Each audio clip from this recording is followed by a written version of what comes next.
주님은 참된 소망이시기에 우리는 더욱 강하고 담대한 믿음의 행보를 하게 됩니다. 주님, 이 시간 임재하셔서 친히 강한 바람처럼 스미한 음성으로 말씀하실 때 우리는 그 말씀을 듣고 더 담대한 성도적 결단이 있게 하여 주시옵소서. 예수 그리스도의 이름으로 기도하옵나이다. 아멘. 올해 우리 교단과 더불어 우리 교회의 표도 성령의 능력으로 부흥하는 교회라는 표 속에서 원단 예배 때와 지난 주일과 올해 이 시간까지 세 번에 걸쳐서 성령의 능력으로 부흥하는 교회란 제목으로 함께 말씀의 자리로 나아갑니다. 주제 선구 가운데 세 번째로 사도행전 9장 31절이 올해 주제 선구 가운데 하나입니다. 그런데 구약의 말씀을 통해서 보게 되면 하박국 같은 경우는 더 구체적으로 부흥과 관련되어지는 표현이 등장을 합니다. 그런데 신약 성경에는 구체적으로 부흥이라는 단어는 등장하지 않습니다. 우리 성경에 삼위일체라는 단어는 등장하지 않지만 하나님은 삼위일체 하나님으로 이해해서 우리가 그렇게 믿음의 행보를 걷지 않습니까? 그처럼 신약 성경에서는 직접적인 부흥이라는 단어는 없지만 이 부흥과 관련되어지는 사건들 내지는 일들이 어쩌면 구약 때보다 더 구체적으로 나타난 표현들이 많더라 그 말입니다. 그래서 오늘 말씀에서는 조금 더 신약 시대에 일어났던 이 부흥적 상황들을 한번 사도행전 중심으로 해서 말씀을 나누도록 하겠습니다. 사도행전을 보게 되면 초대교회 성도들의 상황이 녹록지 않았지요. 지금의 모습처럼 평안한 모습은 거의 찾아볼 수가 없습니다.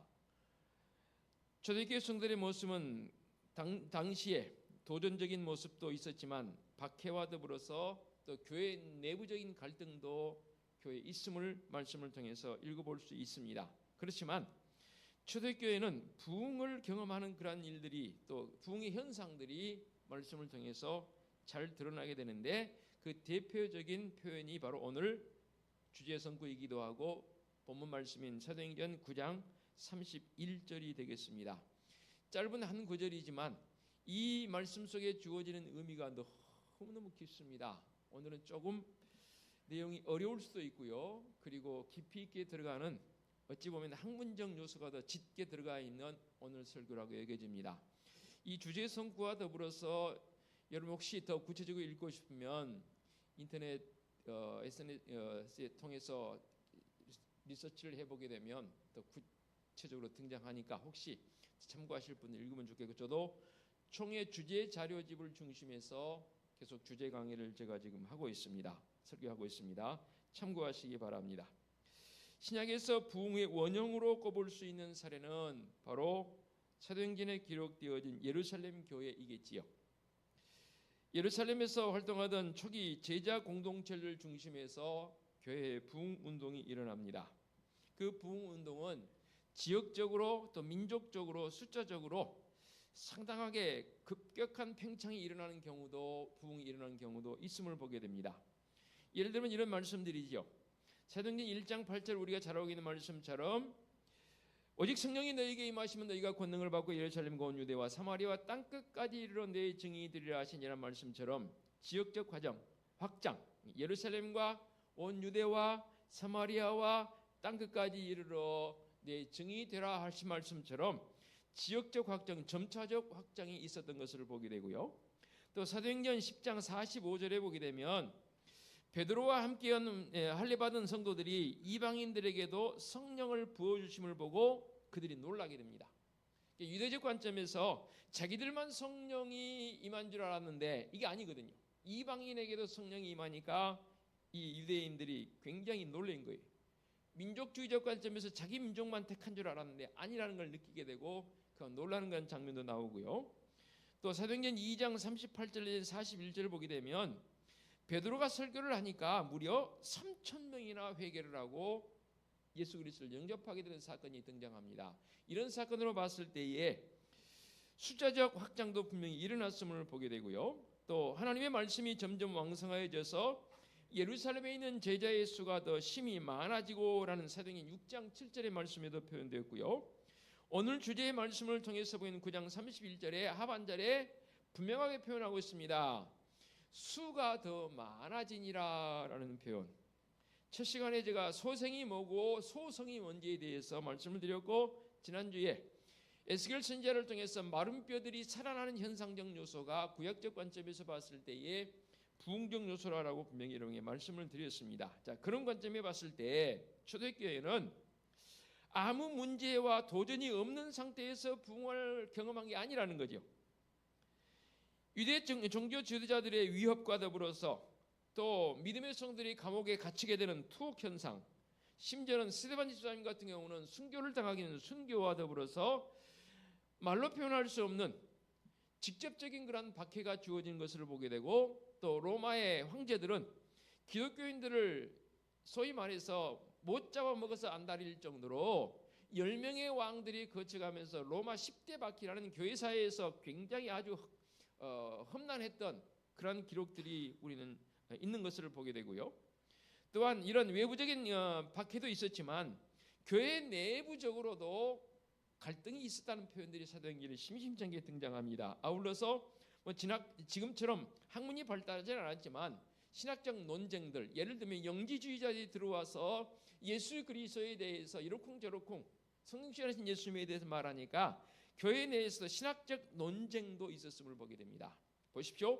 외부적인 박해, 내부적인 갈등, 또는 이런 신학적 논쟁을 통해서 그야말로 교회 내에 바람자랄이 없을 정도로 혼란이면 혼란스러운 그런 모습들이 교회 내에 있었단 말입니다. 그런데도 교회가 부흥하는 것을 보게 됩니다. 왜 그랬을까요? 그들 나름대로 그런 어려움과 힘듦이 있었지만 영적으로 내면적 성숙을 동반하는 그런 일들이 교회 내에 있어짐을 보게 됩니다. 그래서 성도들이 성령 충만하게 됩니다. 사도행전 4장에 보니까 땅이 진동하면서 성령이 충만하여 담대히 하나님의 말씀이 증거되어지는데, 그곳에 모인 사람들이 마음이 하나 되었을 뿐만 아니라 성령의 은혜를 통해서 그들이 각기 다른 어떤 언어를 특정을 가지고 있는데 방언적 요소가 시행되어지니까 다 이해를 한단 말입니다. 성령 충만하니까 그들이 심지어는 자기들의 것을 다 내놓고는, 재물까지 다 내놓고는 서로 통용하는, 물건을 서로 통용하는 그런 일도 벌어집니다. 그래서 공산주의자들의 특징이 바로 여기에서 이 커뮤니티, 그러니까 사회주의를 여기에서 사실은 그들은 응용을 하는 거거든요. 그런데 공산주의자들의 모순이 뭐예요? 종교를, 신앙을 빼버립니다. 심지어 종교는 아편이다 그럴 정도로 신앙을 빼버리니까 공동체 안에서 서로 통용하는 재물적 요소가 그냥 마음만 가지면 될 줄 알았는데 안 되는 거예요. 지금 공산주의 국가들 다 망해가고 있지 않습니까? 아니, 망했고. 그런데도 아직도 공산주의를 표방하고 나가는 이 나라들을 보게 되면 참 안타깝지요. 모르긴 해도 곧 머지않아서 공산주의를 표방한다는 다 망하게 되어 있습니다. 제대로 적응을 시켜야죠. 신앙적 요소가 가미돼야 분명하게 커뮤니티, 소위 말해서 사회주의는 성공하게 되어 있습니다. 신앙이 빠져버린 사회주의는 있을 수도 없는 것이지요. 그처럼 믿음의 성도들이 더욱 성령 충만하게 되니까 니것 내것 할 것 없이 다 물건을 내놓고 통용하게 되는, 그야말로 우리의 일반적인 상식으로는 이해할 수 없는 그런 일들이 초대교회에 일어나게 됩니다. 이처럼 사도행전의 부흥은 성령 하나님께 주도하신 하나님의 사건이었습니다. 성령의 능력에 사로잡힌 교회는 박해와 시련을 이겨내고 물리적 성장과 영적 성숙을 동반한 부흥을 경험할 수 있었지요. 오늘날 교회가 하나님의 뜻을 위해 노력하는 것은 필요합니다. 그러나 위로부터 오는 힘이 없으면 주위로부터 오는 힘에 굴복할 수밖에 없습니다. 자, 위로부터 오는 힘이 뭡니까? 성령 하나님의 임재이지요. 그 힘이 우리에게 느껴지지 않고 그 힘을 갖지 않으면 외부로부터 오는 힘에 눌리게 되어 있습니다. 외부로부터 오는 힘은 어떤 것입니까? 소위 말해서 사회적 어떤 현상들 내지는 공중권세 잡은 자가 표방하고 있는 그런 사회적 현상들, 그것에 의해서 우리는 눌릴 수밖에 없는 그런 연약한 존재입니다. 그러므로 참된 부흥은 위로부터 오는 하나님의 사건에서 시작이 되어옵니다. 그게 뭡니까? 바로 성령의 강력한 임재가 경험되어져야 합니다. 자, 그렇다면 이제 오늘 본문 말씀 9장 31절의 말씀을 한번 더 자세하게 풀어보도록 하겠습니다. 이 말씀에서 마지막 절에 수가 더 많아지니라는 이 표현 속에 다른 말로 표현하면 부흥이라는 단어로 바꾸어도 무방합니다. 그래서 이 9장 31절의 말씀을 통해서 가장 먼저 이렇게 표현을 씁니다. 저도 이 말씀을 준비하면서 참 은혜가 넘쳤습니다. 어떤 표현인가 봅니다. 그리하여 온 유대와 갈릴리와 사마리아 교회가 라는 표현이 등장합니다. 교회는 원어로 봤을 때 에클레시아라고 쓰지 않습니까? 근데 세 지역이 나옵니다. 유대와 갈릴리와 사마리아 교회라고 했습니다. 유대와 갈릴리는 말 그대로 유대인들이 살고 있는 어떤 생활 중심지 거점지입니다. 거기에 더하기 사마리아가 이스라엘 지역에 속해 있지만 사마리아는 사실 좀 다른 지역화되어 있는 특징을 가지고 있습니다. 무슨 말이냐면 구약으로 돌아가 보면 북이스라엘이 멸망을 할 때에 BC 722년이었습니다. 그때 아수르에 의해서 멸망을 하게 되는데 북이스라엘의 수도는 사마리아 지역을 중심한 그곳이 그들의 활동 무대였습니다. 그런데 아수르가 이 북이스라엘 멸망시키면서 대거 백성들을 다 이주시켜 버립니다. 그리고 다는 아니고 이 사마리아 지역에 남아있던 사람들과 더불어서 이제 다른 지역의 사람들이 이 아수르가 점령했으니까 자기 나라 사람들을 그 지역으로 살게 하도록 이주를 시킵니다. 이주했을 때 이 이방 민족들과 더불어서 사마리아인들이 혼혈을 이룹니다. 이게 성경에 기록이 되어 있고요. 이 혼혈을 이루는 그 일로 인해서 남유다를 중심한 다른 유대인들은 이 사마리아인들을 무시합니다. 무시하는 정도가 어떻게 보면 개 취급했습니다. 그래서 누가복음 10장에 보면 주님께서 예를 들어 말씀하실 때 선한 사마리아인이라고 표현을 쓰지 않습니까? 아무리 선한 사마리아인이나 사마리아 사람들은 그리고 수가성 여인의 그 등장에서도 사마리아라는 이름이 등장하지 않습니까? 사람들은 사마리아 사람이다 출신이다 그러면은 저건 개야, 저건 사람도 아니야, 사람의 모형은 가졌지만 저건 우리 민족도 아니고 쟤들은 차라리 이방인이든지 하면 좋은데 이방인과 혼혈되어 있으니까 거의 개 취급해버릴 정도로 무시당했던 지역이 바로 사마리아입니다. 그런데 오늘 말씀에 유대와 갈릴리와 사마리아 교회라고 했거든요. 이 세 지역이 통합되어지게 되면 원어적 표현으로 봤을 때 에클레시아스, 그러니까 영문으로 말하자면 S가 붙어서 복수가 돼야 맞습니다. 그래서 유대교회, 갈릴리교회, 사마리아 교회에서 이 세 교회적 특징을 따로따로 분립해서 합했으니까 복수적 개념으로 써야 되는데 원어를 보니까 복수가 아니, 그냥 에클레시아 단수입니다. 단수 명사입니다. 이게 무엇을 의미하냐면 구약 성경적 사마리아인들의 관점에서 봤을 때 그들은 무시받던 사람들이지만 성령의 강력한 임재를 통해서 그곳에서 복음이 전해지게 되고 이 사마리아 사람들은 하나님도 섬기고 자기들이 가져왔던 이방인 신도 섬기니까 종교 혼합주의가 팽배했던 지역이 바로 이 사마리아 지역입니다. 그러니 개 취급받던 이 사람들에게 성령의 능력으로 복음이 전해지게 되니까 그곳 사람들도 예수 그리스도를 영접하게 되고 교회가 설립이 되게 됩니다. 어찌 보면 유대 지역과 갈릴리 지역은 교회가 세워진 건 당연하다고 볼 수 있어요.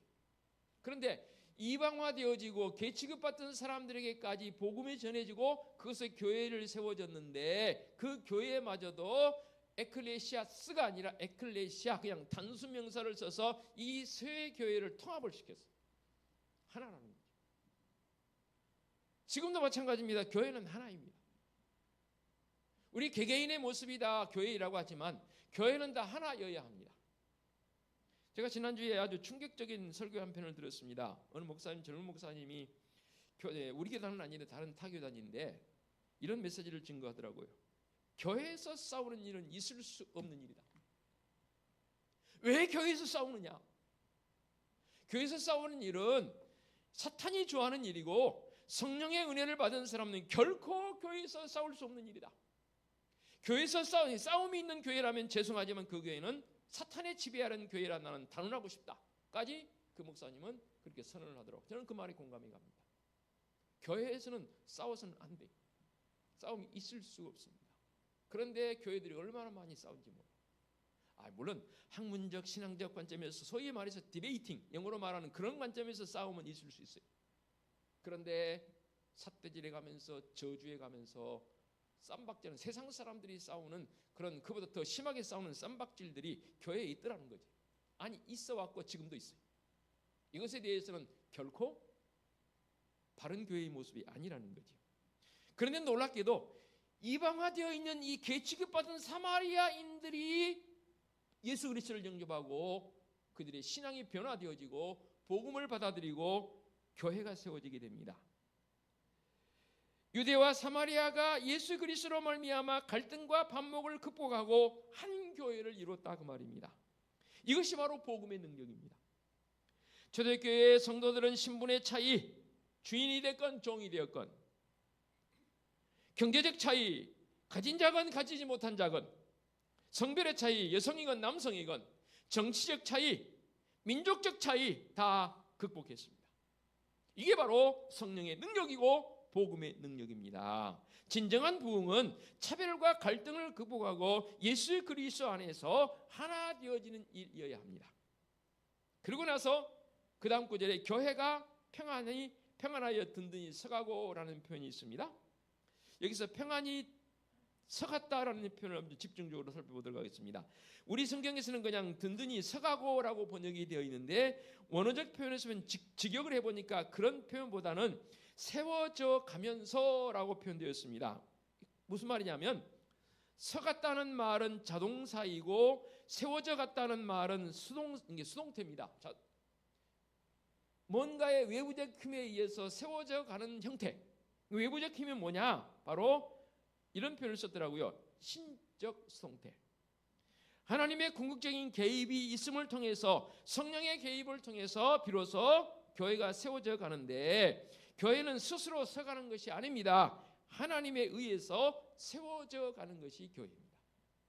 절대적 수동태입니다. 그러면 교회가 평안했다라는 말은 무슨 말입니까? 아무 일도 없고 그냥 그저 바람이 안 불면 바다에 가면 물이 호하고 잔잔한 그런 모습이었는가? 이게 평안인가? 초대교회적 상황에서는 아니라는 거죠. 수많은 박해와 수많은 갈등이 있었음에도 불구하고 교회를 향해서 평안히 든든히 서갔다라고 표현한 이유는 바로 여기에 있습니다. 무엇 때문에 그렇습니까? 이 평안히 서감의 의미 속에서는 상당한 깊은 의미가 있는데 초대교회 당시에 이런 일도 벌어진 것을 보게 됩니다. 사도행전에 보게 되면 히브리 사람들과 헬라 사람들이 자기 그러니까 민족에 대해서 예수 그리스도를 영접하긴 했는데 교회 내에서 히브리파가 있고 헬라파가 있었어요. 히브리파는 유대인 중심이고 헬라파는 이방인들 내지는 그들 중심으로 해서 모두가 이제 하나 되어서 예수를 영접하고 한다고 했는데 구제하는 일에 있어서 사도행전에 보게 되면 서로 다툼이 일어나는 그런 광경을 보게 됩니다. 그 다툼 속에서 서로가 야 왜 우리는 빼먹냐 왜 니네만 하느냐 등 그런 교회적 내부적 갈등이 있었음도 보게 되고요. 교회가 이런 현상 속에서 또 어떤 일도 벌어지냐면 사도행전에 보게 되면 스데반 집사님이 설교를 하게 되고 그 다음에 아그리빠 왕이 야고보를 잡아다가 죽이는 순교적 사건이 또 일어나게 되기도 하고요. 심지어는 베드로를 잡아다가 투옥시키는 그런 일도 벌어집니다. 그야말로 말로 표현할 수 없을 정도로 평안을 찾아볼 수 없는 교회적 내부적 외부적 환경이 일어났음에도 불구하고 오늘 9장 31절에 표현한 것은 그들이 평안했단 말은 무슨 말이냐면 성경적인 평안은 아무 문제 없음이 아니고 문제 가운데에서 하나님이 함께 하신다는 그 믿음이 있었다는 거죠. 그래서 외부적인 갈등, 내부적인 갈등이 있음에도 불구하고 중심을 잃지 않고 그 자리를 지켰고 복음의 능력을 가지고 그들은 살았다 그 말입니다. 현대인들의 모습을 보면 너무 유약합니다. 조금 마음에 뒤틀린 일이 있으면 그냥 나가버립니다. 여기만 교회인가? 아니 그래도 믿음을 저버리지 않는 건 괜찮아요. 그런데 믿음까지도 저버리는 야 교회에 나와보니까 별거 없더라. 다른 종교로 가버리고 천주교로 가버리고 불교로 가버리고 심지어는 이단자들에게 빠져서 이단자들의 70%가 기성교회에서 왔다고 그러잖아요. 얼마나 가슴 아픈 일인지 모릅니다. 평안할 수 있는 이유가 문제의 유무에 있지 않고 임마누엘 하나님을 믿는 믿음에 달려있다는 사실입니다. 그래서 시편 기자 23편 4절에 이런 표현을 쓰지 않습니까? 사망의 음침한 골짜기로 다닐지라도 해를 두려워하지 않을 것이라 라고 표현했었습니다. 예, 사망의 음침한 골짜기로 다닐지라도 하나님 나와 함께 하시니까 내가 결코 두렵지 않다는 거죠. 이게 진정한 성경적 평안이라는 거죠. 두려움을 이기는 평안의 근거로 주님께서 나와 함께 하신다 말씀하시지 않습니까? 내가 세상 끝날까지 너희와 항상 함께 있으리라 라고 말씀을 약속해 주시지 않습니까? 초대교회 성도들은 이러한 믿음을 가지고 성경적 평안, 다시 말씀드립니다. 문제 없음이 아니고 하나님이 함께 하신다는 그 믿음이 더 중요했다는 사실이죠. 비록 고난과 어려움이 있을지라도 교회가 주님을 경외하며 우리 주님과 동행한다면 하나님께서 허락하시는 하늘의 위로와 평안 그리고 기업과 부흥을 경험하는 성도적 삶이 되더라는 거지요. 그들이 평안히 서갔을 뿐만 아니라 그 다음은 어떤 현상이 일어나냐면 주를 경외하며라는 표현입니다. 경외적 이 표현은 원어적 해석을 보니까 이런 뜻이 있으며 두려움, 놀람, 말 그대로 경외. 성경의 이 두려움 내지는 경외적 표현이 각기 다른 상황 속에서 표현되어지는 모습을 보게 되는데 대표적인 예를 통해서 한 두 가지만 설명드리겠습니다. 하나님을 향해서 주님을 두려워하는 마음을 가지고 있는 사람들의 모습이 어떻게 등장하냐면 첫 번째는 오순절 성령 강림 사건 사도행전 2장에 보게 되면 등장하지요. 그랬더니 이 오순절 성령 강림 사건을 통해서 각기 방언을 통해서 다른 나라 사람들이 같이 이해를 하게 되거든요. 그리고 불의 혀같이 성령이 임하는 모습을 통해서 당시에 그곳에 모였던 사람들이 두려움을 갖습니다. 이것도 같은 두려움입니다.